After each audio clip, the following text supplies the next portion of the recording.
একটু আগাও দিয়ে হাত দিয়ে তুলে নাও না তুমি ডুবে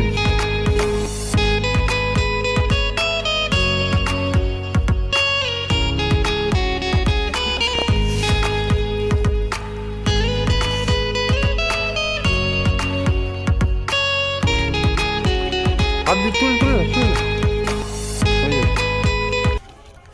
ব্যাস একই সাইজ তো সব।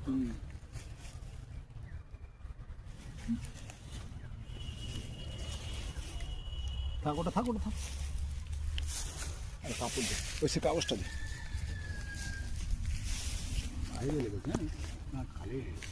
ওটা একদম ভিতরে লেগেছিল।